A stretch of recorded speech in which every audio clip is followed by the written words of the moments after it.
शांति। आज है 30 जनवरी 2022 के अव्यक्त महावाक्य।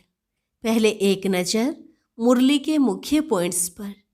आज बाप दादा ने कहा, सारे ड्रामा का खेल स्मृति और विस्मृति पर चलता है, लेकिन तुम्हारे लिए इस समय स्मृति का खेल चल रहा है। तुम ब्राह्मणों के समर्थ अलौकिक जीवन का आधार एक ही शब्द है, स्मृति। तो बाप ने तुम बच्चों को सिर्फ एक ही स्मृति दिलाई कि तुम शरीर नहीं आत्मा हो, और इस स्मृति से कितना अलौकिक परिवर्तन आ गया। इस परिवर्तन से ही आत्मा मास्टर सर्वशक्तिमान अर्थात समर्थ बन गई। भले कोई भी परिस्थिति आ जाए, लेकिन स्मृति स्वरूप आत्मा समर्थ होने के कारण कभी घबराएगी नहीं, बल्कि उसे यह सब साइड सीन्स लगेंगे। फिर बाबा ने कहा, तुम्हें जो नथिंग न्यू का पाठ पक्का हुआ है, उसका फाउंडेशन भी स्मृति है। अगर स्मृति भूले तो समझो फाउंडेशन हिल गया, फिर तो जीवन की पूरी बिल्डिंग हिल जाएगी। तुम्हें तो विस्मृत वालों को भी स्मृति दिलानी है। यही सेवा है। जो बच्चे स्मृति स्वरूप हैं वही अचल हैं। बाबा ने कहा, पढ़ाई के जो 4 मुख्य सब्जेक्ट्स हैं उनका आधार भी स्मृति ही है। इसलिए हर बच्चा अपने स्मृति स्वरूप फीचर्स से औरों को भी स्मृति स्वरूप बनाता जाए। और लास्ट में बाबा ने कहा, वास्तव में यह स्मृति है तुम्हारे त्याग का भाग्य। बच्चों ने त्याग तो किया है, लेकिन त्याग का त्याग नहीं किया। त्याग क्या किया और भाग्य कितना बना, इसको भी बाबा ने आज स्पष्ट किया। तो इसके लिए सुनते हैं महावाक्यों को विस्तार से। आज मुरली के सार में ही बाबा ने कहा, सारे ज्ञान का सार है स्मृति। आज समर्थ बाप अपने चारों ओर के सर्व समर्थ बच्चों को देख रहे हैं। हर एक समर्थ बच्चा अपनी समर्थी प्रमाण अर्थात शक्ति प्रमाण आगे बढ़ रहे हैं। इस समर्थ जीवन अर्थात सुख में श्रेष्ठ सफलता संपन्न अलौकिक जीवन का आधार क्या है? आधार है एक शब्द, स्मृति। वैसे भी सारे ड्रामा का खेल है ही विस्मृति और स्मृति का। इस समय स्मृति का खेल चल रहा है। बाप दादा ने आप ब्राह्मण आत्माओं को परिवर्तन किस आधार पर किया? सिर्फ स्मृति दिलाई कि आप आत्मा हो, ना कि शरीर। इस स्मृति ने कितना अलौकिक परिवर्तन कर लिया। सब कुछ बदल गया ना। मानव जीवन की विशेषता है ही स्मृति।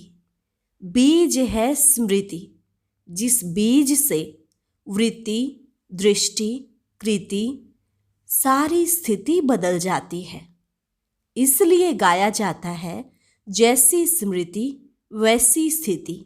बाप ने फाउंडेशन स्मृति को ही परिवर्तन किया। जब फाउंडेशन श्रेष्ठ हुआ तो स्वतः ही पूरी जीवन श्रेष्ठ हो गई। कितनी छोटी सी बात का परिवर्तन किया कि तुम शरीर नहीं आत्मा हो। इस परिवर्तन होते ही आत्मा मास्टर सर्वशक्तिवान होने के कारण स्मृति आते ही समर्थ बन गई। अब यह समर्थ जीवन कितना प्यारा लगता है। स्वयं भी स्मृति स्वरूप बने और औरों को भी यही स्मृति दिलाकर क्या से क्या बना देते हो। इस स्मृति से संसार ही बदल लिया। यह ईश्वरीय संसार कितना प्यारा है।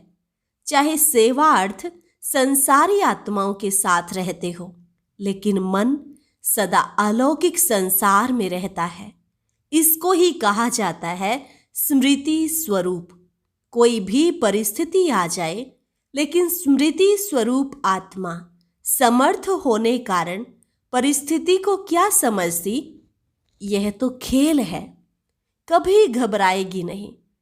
भले कितनी भी बड़ी परिस्थिति हो, लेकिन समर्थ आत्मा के लिए मंजिल पर पहुंचने के लिए ये सब रास्ते के साइड सीन्स अर्थात रास्ते के नज़ारे हैं।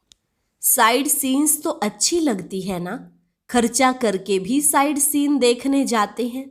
यहाँ भी आजकल आबू दर्शन करने जाते हो ना। अगर रास्ते में साइड सीन्स ना हो तो वह रास्ता अच्छा लगेगा? बोर हो जाएंगे। ऐसे स्मृति स्वरूप समर्थ स्वरूप आत्मा के लिए परिस्थिति कहो, पेपर कहो, विघ्न कहो, प्रॉब्लम्स कहो, सब साइड सीन्स हैं। स्मृति में है कि यह मंजिल के साइड सीन्स अनेक बार पार की है। Nothing new. इसका भी फाउंडेशन क्या हुआ? स्मृति।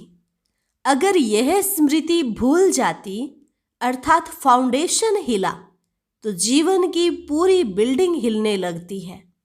आप तो अचल हो ना। सारी पढ़ाई के चारों सब्जेक्ट्स का आधार भी स्मृति है। सबसे मुख्य सब्जेक्ट है याद। याद अर्थात स्मृति। मैं कौन, बाप कौन। दूसरी सब्जेक्ट है ज्ञान।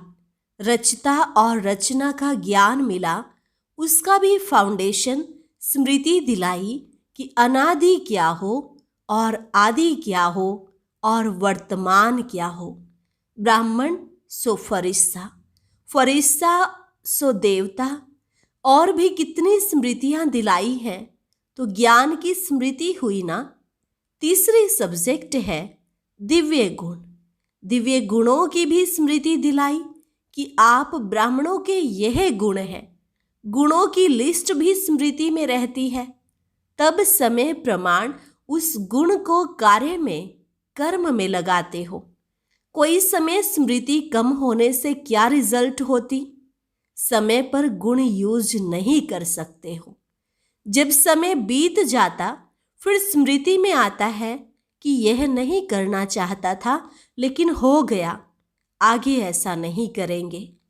तो दिव्य गुणों को भी कर्म में लाने के लिए समय पर स्मृति चाहिए।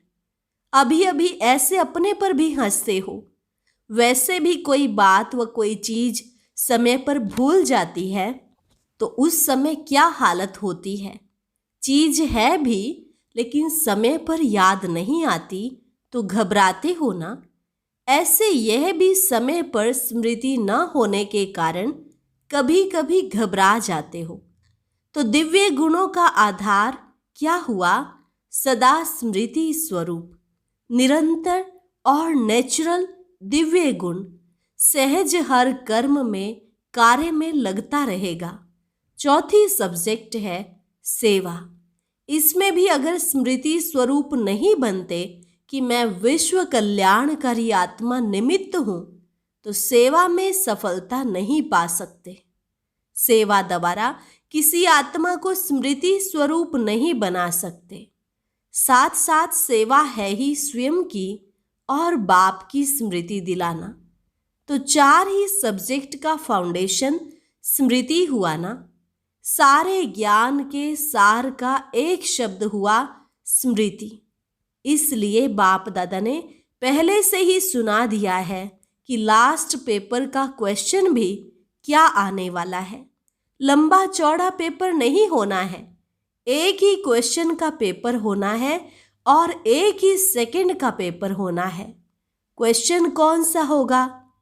नष्टो मोहा स्मृति स्वरूप।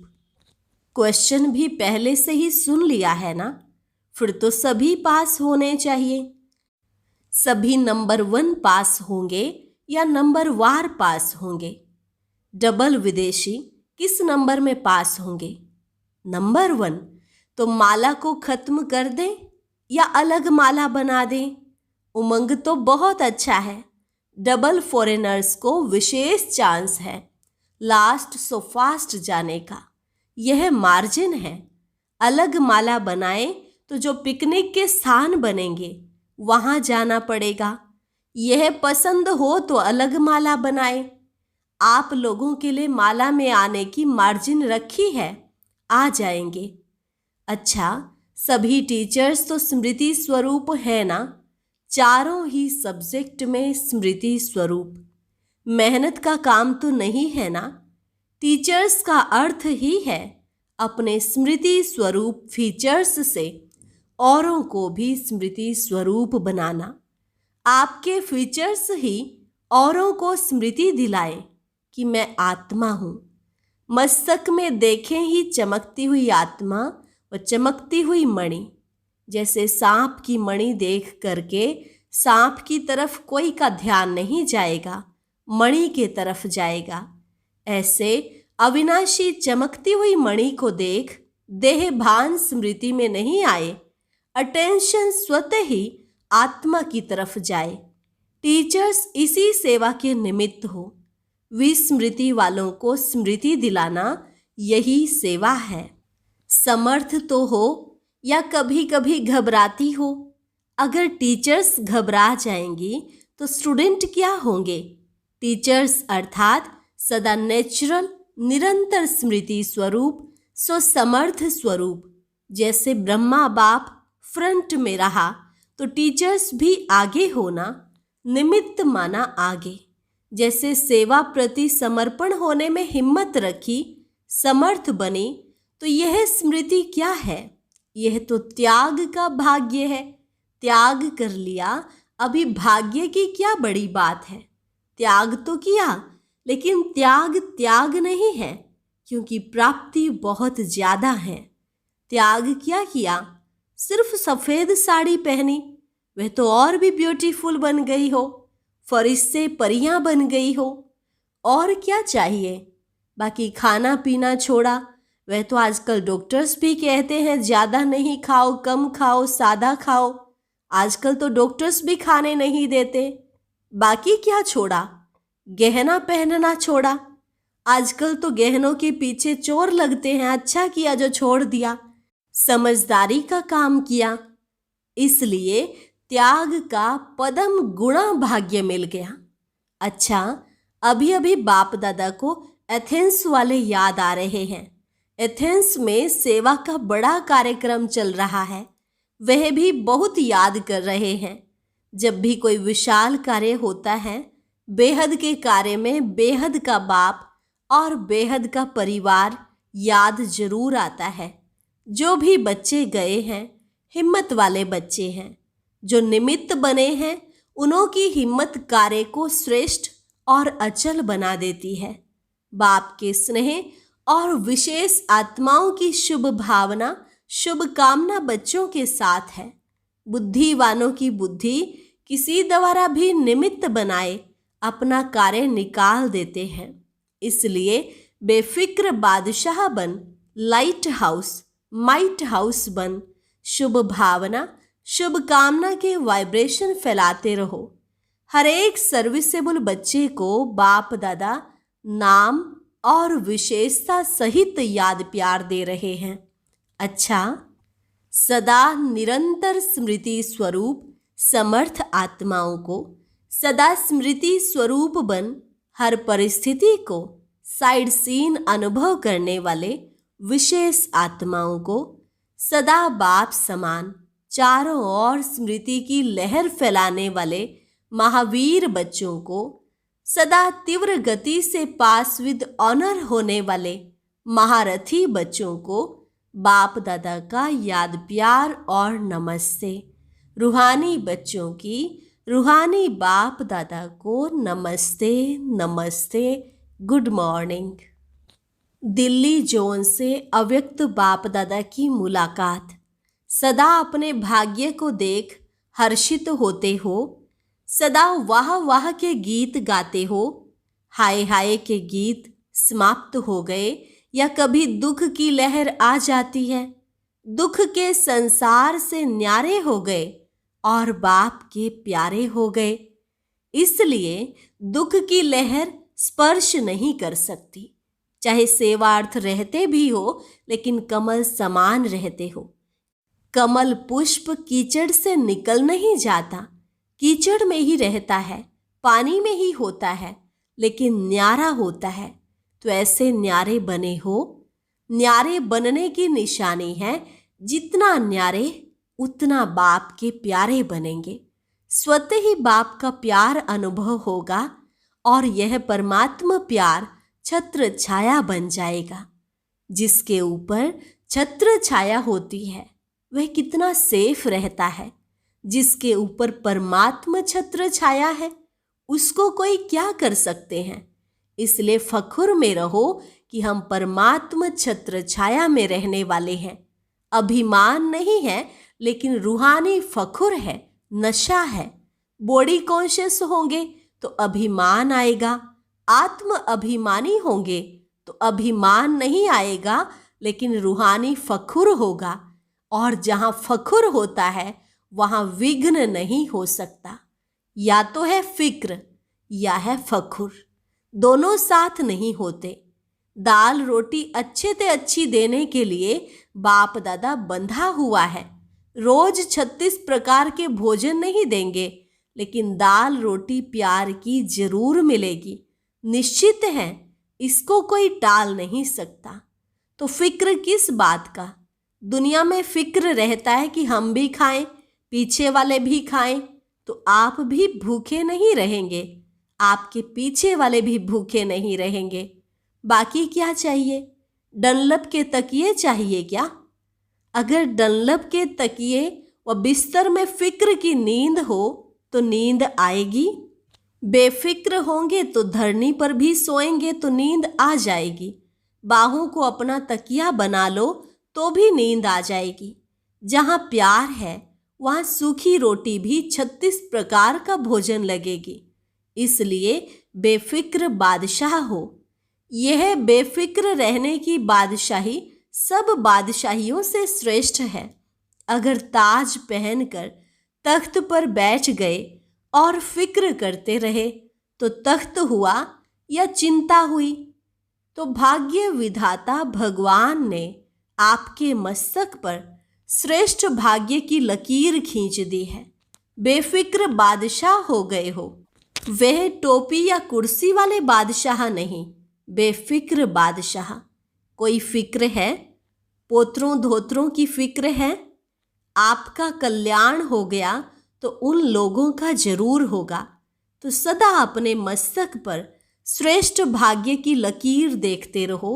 वहाँ मेरा श्रेष्ठ ईश्वरीय भाग्य, धन दौलत का भाग्य नहीं, ईश्वरीय भाग्य।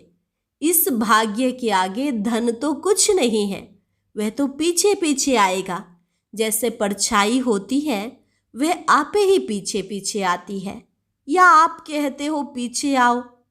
तो ये सब परछाई है, लेकिन भाग्य है ईश्वरीय भाग्य। सदा इसी नशे में रहो। अगर पाना है तो सदा का पाना है। जब बाप और आत्मा अविनाशी है तो प्राप्ति विनाशी क्यों? प्राप्ति भी अविनाशी चाहिए। ब्राह्मण जीवन है ही खुशी की। खुशी से खाना, खुशी से रहना, खुशी से बोलना, खुशी से काम करना।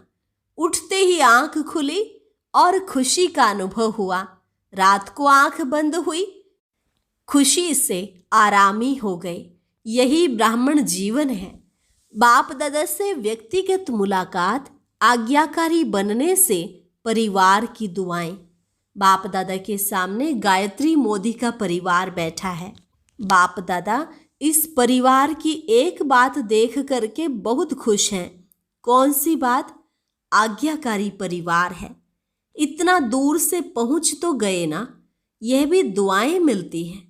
जो आज्ञा पालन करता है, चाहे किसी की भी, एक ने कहा दूसरे ने माना तो खुशी होती है। दिल से एक दो के प्रति दुआएं निकलती हैं।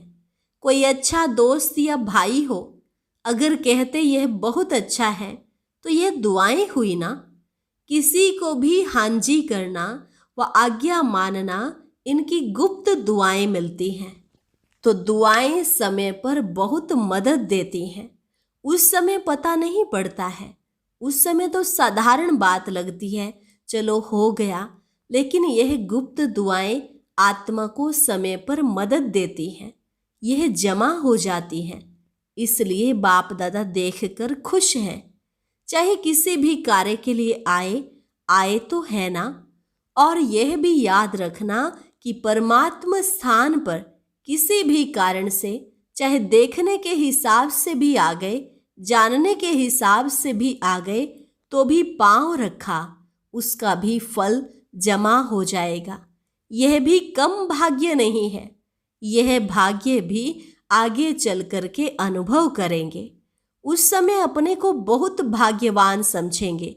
किसी भी कारण से हमने पांव तो रख लिया, अभी तो पता नहीं पड़ेगा, अभी सोचते होंगे पता नहीं क्या है, लेकिन बाप जानते हैं कि जाने अनजाने भाग्य जमा हो गया, जो समय पर आपको भी पता पड़ेगा और काम में आएगा।